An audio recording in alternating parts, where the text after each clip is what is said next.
La musique, elle nous ouvre les portes Ouais. pour qu'on puisse approcher les choses. Mais moi, à Paris, par exemple, avec des associations, voilà, j'ai lutté, avoir des appartements à des gens, à des pauvres, avoir des papiers à ceux qui n'ont pas les papiers. Et voilà, il faut pas juste chanter. Il faut aussi, parce que quand on a la chance d'avoir un micro comme ça, il faut aussi dire les choses.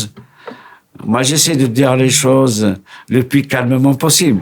Mais c'est vrai que des fois, c'est dur parce que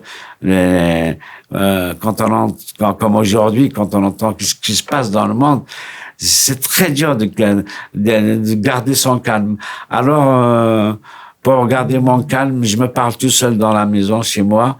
Après, quand je sors, c'est bon, les choses sont réglées.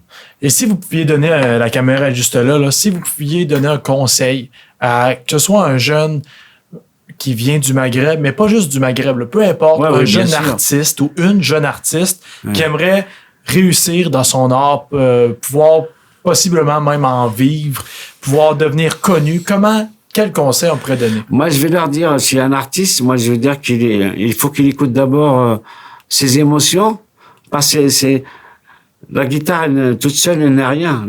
La guitare là, elle suit nos émotions, nos expériences dans la vie. Moi, j'ai beaucoup aimé une phrase. Il y a John Coltrane, c'est un grand saxophoniste américain, grand saxophoniste. Il a dit une très belle phrase. Il a dit: des fois, il faut savoir jouer faux en étant juste. C'est-à-dire, c'est pas grave si je joue je fais une fausse note. Si ma chanson, mon émotion, elle est juste, elle est plus vraie que les notes.